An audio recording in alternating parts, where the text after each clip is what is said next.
नमस्कार. आजपासून सुरू होणाऱ्या नवरात्रीच्या आपल्या सर्वांना मनपूर्वक शुभेच्छा. आजपासून नवरात्रीमध्ये सुरू होणाऱ्या 9 दिवसांमध्ये रोज आपल्याला महिला असोत पुरुष असोत 9 वेगवेगळ्या रंगाचे वस्त्र परिधान केलेले दिसतील. मग आपल्याला 9 दिवस त्या दिवशीचा जो रंग असेल त्या रंगाच्या साड्या असोत, सलवार कुर्ते असोत किंवा पुरुष देखील 9 रंगाचे शर्ट असोत, कुर्ते असोत, हे घालून वावरताना आपल्याला दिसतील. मात्र काही मंडळींना हे पसंत पडलेलं नाहीये. हा काय नवीन फॅड आलाय असा ते प्रश्न करतात. अहो, हा मार्केटिंगचा फंडा आहे असं देखील त्यांचं मत असतं. पण जर खरं पाहायला गेलं तर आपले हिंदू सण उत्सव यांचं स्वरूप हे कालानुसार बदलत गेलेलं आहे. रक्षाबंधनाची प्रथा वामनानं बळीराजाला राखी बांधल्यापासून सुरू झालेली आहे. त्याचा एक श्लोक आहे, येन बद्धो बलिराजा दानवेंद्रो महाबला तेन त्वाम अभिबंधामी रक्षे माचल माचल, असा तो श्लोक आहे. वामनानं बळीराजाला राखी बांधले, पण कालांतराने केव्हा तरी काळाच्या ओघात बहिणींनी भावाला राखी बांधायची प्रथा सुरू झाली. कधी सुरू झाली, कशी सुरू झाली माहिती नाही, पण सुरू आहे आजही. मग साधारणपणे भाऊ हा बहिणीकडून राखी बांधून घेतो, बहिणीला काहीतरी एक छोटासा उपहार देतो, मग हळूहळू भाऊ देतो म्हणून बहीण देखील भावाला एक उपहार देते. ही पद्धत सुरू झाली. म्हणजे मुळामध्ये वामनानं बळीराजाला राखी बांधली, त्याचं स्वरूप बदललं आणि बहिणींनी भावाला राखी बांधायची असं त्याचं स्वरूप झालं. मग भावानं बहिणीला काहीतरी एक भेट वस्तू द्यायची हे सुरू झालं.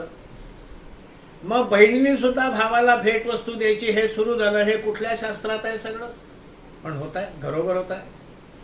हेच भाऊबीजेला भाऊ बहिणीला भेट वस्तू देतो, बहीण पण काहीतरी भेट वस्तू देते. हे भेट वस्तू देण्याचं कुठल्या शास्त्रात आहे, पण चालतं, घरोघरी चालतं. हे स्वरूप बदलत जातं. वर्षप्रतिपदा किंवा गुढीपाडवा, गुढीपाडव्याला सामान्यपणे घरासमोर तोरण बांधायचं, गुढी उभारायची, त्या गुढीची पूजा करायची, नवीन कपडे घालायचे, थोडं फिरायला जायचं. ही खरी मूळची पद्धत. पण कालांतराने काळाची आवश्यकता म्हणून सार्वजनिकरित्या ठिकठिकाणी नववर्ष स्वागत यात्रेचे कार्यक्रम सुरू झाले. काळाची आवश्यकता होती अशा प्रकारच्या स्वागत यात्रा काढून आपला सण मोठा करायचा, आणि त्याप्रमाणे काही मंडळींनी प्रयत्न केले आणि आता ठिकठिकाणी जागोजागी नववर्ष स्वागत यात्रा होताना आपल्याला दिसतात. कालानुरूप झालेला बदल आहे, आवश्यक असल्यामुळे तो झालेला बदल आहे. दिवाळीच्या दिवशी पहिल्या दिवशी अभ्यंग स्नान करायचं, नरकासुराचं प्रतीक म्हणून कारीट फोडायचं, देवळात जाऊन यायचं, फटाके फोडायचे आहे. फटाके फोडण्याची पद्धती खूप पूर्वीपासून, प्राचीन काळापासून आपल्याकडे आहे, पण फटाक्यांचं स्वरूप बदलत गेलं. आता तर इलेक्ट्रॉनिक फटाके देखील यायला लागले आणि हे बदल आपण स्वीकारलेले आहेत. पण नवीन कपडे घ्यायचे आणि फराळ करायचा हे कुठे शास्त्रात लिहिलेलं नाही. हे रूढीप्रमाणे चालत आलं, पद्धत आहे, होत राहतं. मग दिवाळीला नवीन कपडे घेणं हा मार्केटिंगचा फंडा नाही आहे का? दिवाळीमध्ये नवीन वस्तू, नवीन घर, नवीन एखादं उपकरण आपण घरामध्ये आणतो दिवाळी म्हणून, आपल्याला आवश्यकता असते म्हणून. मग त्यातनं पैशाची उलाढाल होते, आर्थिक व्यवहार होतात. मग हा मार्केटिंगचा फंडा नाही आहे का? पण तो दरवर्षी चालतो. मग तीच दृष्टी जर इथे लावली नवरात्रीत तर काय बिघडलं? पूर्वी सार्वजनिक गणपती नसत, घरोघरी गणपती बसवले जात असत, त्याची पूजा होत असे. लोकमान्य टिळकांनी स्वातंत्र्य लढ्यामध्ये जनजागृतीचं माध्यम म्हणून सार्वजनिक गणपती सुरू केले. 1947 साली देशाला स्वातंत्र्य मिळालं आणि मग या सार्वजनिक गणपतींचं स्वरूप बदललं. मग त्या गणपतींच्या निमित्ताने अनेक चांगले प्रबोधनात्मक कार्यक्रम होत असत, चांगले देखावे होत असत, मग ज्याच्यामध्ये देशाच्या प्रगतीचे देखावे असावे. युद्ध जिंकलं तर मग त्या युद्धावरती काही देखावे असायचे. असं वेळोवेळी होत राहिलेलं आहे. गणपतीच्या सार्वजनिक गणपतीच्या 10 दिवसांमध्ये वेगवेगळे कार्यक्रम, मग कधी सिनेमा, 3 अंकी नाटक, एखाद्या चांगल्याशा विषयावर अभ्यासू वक्त्याचं भाषण किंवा प्रवचन, एखादं कीर्तन, एखाद दिवस जादूचे प्रयोग, एखाद दिवस मुलांचे खेळ, एखाद दिवस महिलांचं हळदी कुंकू, असे कार्यक्रम 10 दिवस चाललेले आम्ही लहानपणी पाहिलेले आहेत. तेही स्वरूप आता बदललं आणि एका वेगळ्या स्वरूपात सार्वजनिक गणपती ठिकठिकाणी बसवले जातात. त्याविषयी फार न बोलणं बरं. मग कालानुरूप उत्सवांच्या स्वरूपामध्ये झालेले बदल जर आपण स्वीकारला तर हा बदल स्वीकारायला काय हरकत आहे. आनंद व्यक्त करण्याचे, चांगल्या पद्धतीने व्यक्त करण्याचे हे प्रकार असू शकतात. फक्त त्याच्यामध्ये आपल्या हिंदू सांस्कृतिक मूल्यांना छेद जाणार नाही एवढं बघितलं की झालं.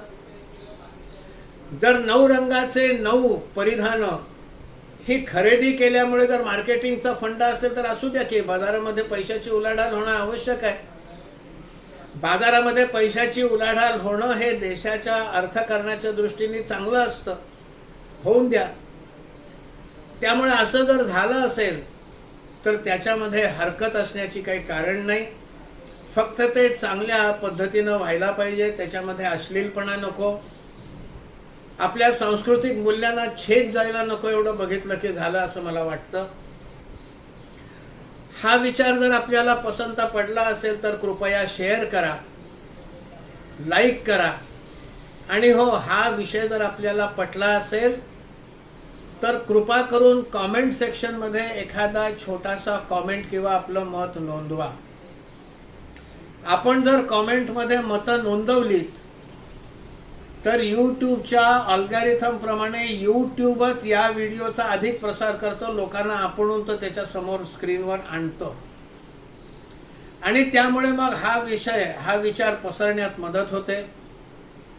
असं जर आपल्याला वाटत असेल की हा विषय लोकांपर्यंत जावा तर कृपा करून एक छोटीशी कॉमेंट हे कॉमेंट बॉक्समध्ये टाकावी आणि अर्थातच चॅनल शेअर करावा. हे आपल्या सर्वांना नम्र विनंती आणि पुन्हा एकदा नवरात्रीच्या हार्दिक शुभेच्छा आपल्या सर्वांना देतो. धन्यवाद.